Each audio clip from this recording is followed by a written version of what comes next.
არჩი განსაკუთრებული ემოციებით დატვირთული შეხვედრა იყო და ჩვენს გამოსვლებში ვცდილობდით რომ გვესაუბრა იმ დიდ კილოზე რომელიც საქართველოს წლებია ღია იარა და აქვს გვესაუბრა იმ დიდ ღალატზე რომელსაც 2008 წელს ჰქონდა ადგილი ნაციონალური მოძრაობის ხელისუფლების მხრიდან და გვესაუბრა იმ მომავალზე რომელსაც ჩვენ ვხედავთ ერთიან საქართველოში ჩვენ ოს ძმებთან და დებთან ერთად.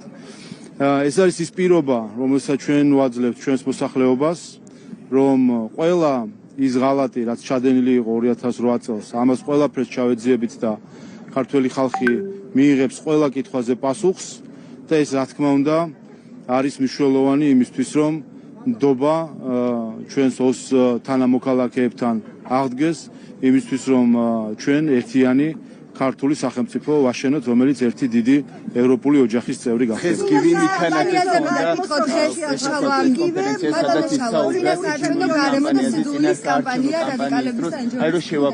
ზოგადად წინასაარჩევნო გარემოს ჩვენ როგორც ვაკვირდებით, ხედავთ რომ ზოგადად მიმდინარეობს შვიდ გარემოში, თუმცა რადიკალური ოპოზიციის მხრიდან ხედავთ საარჩევნო კამპანიაში ხელი შეშლის ფაქტებს, მათ შორის დღეს დაფიქსირდა ქუთაისში ხელის შეშლის მცდელობა.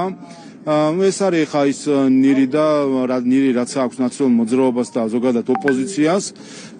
ხედავთ ასევე პლაკატების ჩამოხევას, ხედავთ დეზინფორმაციის გავრცელებას, სოციმედიაში ჩვენი პლაკატების გადაკეთებული ვერსიების გაშვებას.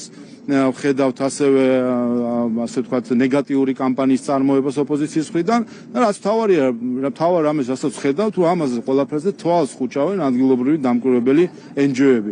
არც ერთ მათ ანგარიში ასახული არ არის, არც ერთ განცხადებით ისინი არ გამოხმაურებიან, რაც პირდაპირ გვაჩვენებს რომ ეს არის შეხმატკვილებული კამპანია ოპოზიციის და NGO-ების იმისთვის რომ მოამზადონ საბაბი იმისთვის რომ 26 ოქტომბრის არჩევნებს შემდეგ გამოუცხადონ უნდობლობა ერთის მხრივ და მეორეს მხრივ მიჩქმალონ ყველა ის დარღვევები რომელსაც აქვს ადგილი ოპოზიციის მხრიდან. პარტია ლევოს ლიდერი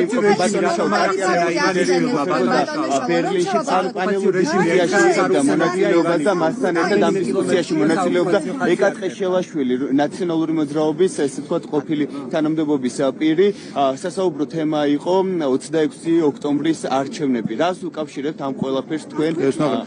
ხო, რა თქმა უნდა, შემაშფოთებელია ჩვენ ნახეთ რომ ეს იყო კონრად ადენაუერის ფონდის მიერ ორგანიზებული ღონისძიება, რომელიც გახლავთ გერმანიის მთავრობის მიერ დაფინანსებული ფონდი და შემაშფოთებელია რომ ეს კონფერენცია სრულად იყო ცრუ ნარატივზე აწყობილი თითქოს არჩევანი არის ევროპასა და რუსეთს შორის. სათაურადაც კი ქონდათ ყალბი ასე ვთქვათ ცრუ ნარატივი გამოტანილი რომ თითქოს 26 ოქტომბრის არჩევნები არის არჩევნები ევროპასა და რუსეთს შორის. ეს არის უბრალოდ შეურაცხყოფა ქართული ხალხის, რაც კონრად ადენაუერის ფონდის ორგანიზებულ კონფერენციაზე ჩვენ ვიხილეთ აი ამ დასათაურებით. ამას რომ აკეთებს რადიკალური ოპოზიცია, ეს გასაგებია და მათგან შეგუებული ვართ ამ სიყალბეს, მაგრამ როდესაც გერმანული ფონდი, რომელთანაც მათ შორის პარლამენტიც თანამშრომლობდა, გერმანული ფონდი ცრუ ნარატივებს ავრცელებს 26 ოქტომბრის არჩევნებთან დაკავშირებით, ეს არის რა თქმა უნდა სამწუხარო. და მეორე, საერთოდ ყოველგვარ ასე ვთქვათ გაკვირვებას ცდება უკვე, რომ პანელურ დისკუსიაში მომხსენებლად იყო წარმოდგენილი რეგალით შევხედავთ უკრაინაში ამერიკული ფონდის USAID-ის ანტიკორუფციული პროგრამის ხელმძღვანელი. რა ხელი აქვს უკრაინაში USAID-ის პროგრამის ხელმძღვანელს საქართველოს არჩევნებთან რეგალიებს თუ შევხედავთ და შინაარსი თუ შევხედავთ ეს გახლავთ ქალბატონი ეკა ტყეშელაშვილი, რომელიც წლების განმავლობაში იყო მიხეილ სააკაშვილის მაღალჩინოსანი სხვადასხვა თანამდებობებზე და ნაციონალური მოძრაობის ჩვეულებრივი აქტივისტი და პროპაგანდისტია. როდესაც ასეთ ადამიანს დასვავ პანელურ დისკუსიაზე, ეხა იქ უკვე ალბათ ის ცრუ ნარატივის შემცველი სათაურიც არ უნდა გაგვიკვირდეს, იმიტომ რომ როგორც მოხსენებლის წარსული, რომელიც დაკავშირებულია კრიმინალურ რეჟიმთან, ისე მისი აწყო, რომელიც დაკავშირებულია უკრაინაში პროექტების განხორციელებასთან, არანაირ კავშირში საქართველოსთან დაკავშირებულ თემებზე არ უნდა.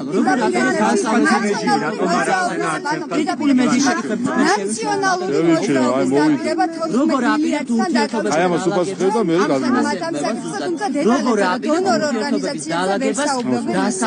გიპასუხ, ყველას გიპასუხ.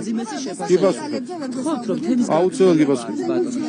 მაგრამ 14 ხო რა შეეხება, ანუ ეს 14 მილიარდი უკვე არ ვიცი, ოსტატ ბენდერის დონის ტყუილებზე გადავიდა გიორგი ვაშაძე დღეს ნახეთ რომ მაიკაზეც კი დაიწერა იმდენად ხდება რომ არავინ არ იჯერებს ამ ტყუილებს და იქცევ ჩვეულებრივად შარაგზის ოსტატ ბენდერებად ოპოზიცია. თან გასაკვირი პირობა ქონდათო დებატებში თუ დაგვიждდებით, მაშინ გავამხელთო ეს ფონდებია და ისე ქართულ მოსახლეობას, საქართველოს მოსახლეობას უმალავენ ახლა საიდან არის ეს ფონდები. ერთ რამეს შეგახსენებთ, იგივე ხალხი, იგივე პოლიტიკოსები და NGO-ები.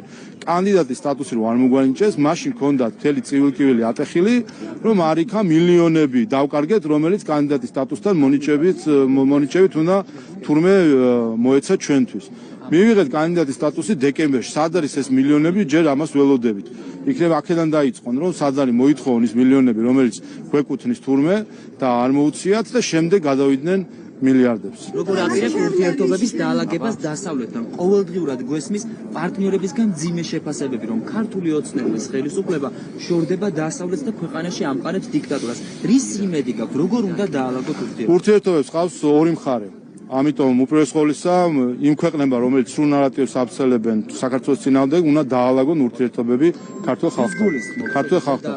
მათ ვინც აფცელებს სრულ ნარატივს, თითქოს საქართველოში, ვინც ამოსო თითქოს საქართველოში არის დემოკრატიის ურკუსლა, თითქოს კითხვის ნიშნის ქვეშ შეიძლება დადგეს არჩევნების სამართლიანობა. და თითქოს ბევრი რამე, თითქოს მიხეილ სააკაშვილი პოლიტპატიმარია, თითქოს ერთი და თითქოს მეორე. ტყუილები, სრულ ნარატივები საქართველოს წინააღმდეგ სამწუხაროდ არ წყდება. და რა თქმა უნდა, ეს არის წინაპირობა ნებისმიერი ურთიერთობის, რომ სრულ ბრალდებები საქართველოს წინააღმდეგ უნდა შეწყდეს. საოკუპაციო რეჟიმი რატომ არ ახსენა არცერთხელ ივანიშვილმა რამდენიმე კილომეტრშია აქედან საოკუპაციო ხაზი? რუსეთი რატომ არ ახსენა?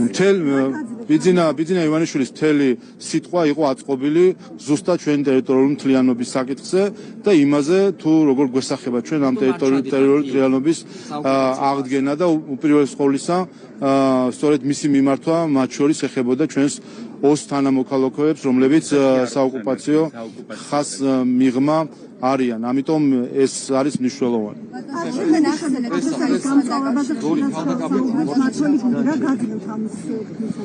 ამის საფუძველს გვაძლევს 2012 წლის არჩევნები, როდესაც არ აღიარებდნენ დამარცხებას. ამის საფუძველს გვაძლევს 2016 წლის არჩევნები, როდესაც არ აღიარეს მაშინაც შედეგები და ამის საფუძველს გვაძლევს 2020 წლის არჩევნები, როდესაც არ აღიარეს არჩევნების შედეგები. ამიტომ ლოგიკა სწორედ ამას გვეუბნება, რომ 2024 წლის არჩევნებშიც ისევე მოიქცევიან, როგორც აქამდე იქცეოდნენ. თუ არა და ვნახავთ ამ არჩევნების შემდეგ როგორ წავა ზუსტად ისეთივე ნარატივები არჩევნების არაღიარებასთან დაკავშირებით. რაც შეეხება გარეთ ჩარევას, ეს არჩევნები გამოირჩევა განსაკუთრებული უხეში ჩარევით გარედან ჩვენს არჩევნებში. ჩვენ ხედავთ ერთი ცნობილი ფაქტი, რაც იყო ეს გახდა დანიური დაფინანსებით, რომ აღმოჩნდა რომ საერთოდ პოლიტიკური მოძრაობაც კი შეიქმნა უცხოური ფულით, რაც საერთოდ სკანდალი არის. წარმოგიდგენიათ დანიაში რომ შექმნილი იყო პოლიტიკური მოძრაობა, არ ვიცი, საქართველოს დაფინანსებით, ან სხვა ქვეყნის შვედეთის დაფინანსებით. რა სკანდალი იქნებოდა, რომ ერთი ქვეყანა მეორეს უფინანსებს იმ ქვეყანაში პოლიტიკურ მოძრაობას. და კარგია რომ შეწყვიტეს დემოკრატიის ფესტივალი თუ ასე შემდეგ რაც ჰქონდათ და ვიხდით, მაგრამ ჩვენ ვხედავთ სხვანაირ ჩარევებსაც. არასამთავრობო NGO-ების ყოველი ჩარევა, რომელსაც ჩვენ ვაკვირდებით, საერთაშორისო გამჭვირვალობა, რომელიც პირდაპირ ეწევა ქართული ოცნების საწინააღმდეგო აგიტაციას და სხვა NGO-ები, რომელიც პირდაპირ, მათ შორის კოალიცია, რომელიც ახლა შექმნეს, პირდაპირ ეწევიან ქართული ოცნების საწინააღმდეგო აგიტაციას, რაც არის საარჩევნო აგიტაცია და რომელიც ამავე დროს გამოდის, რომ ფინანსდება უცხოეთიდან, ანუ არის უცხოეთის ჩარევა საარჩევნო უცხო ქვეყნების ჩარევა საარჩევნო აგიტაციაში. მადლობა.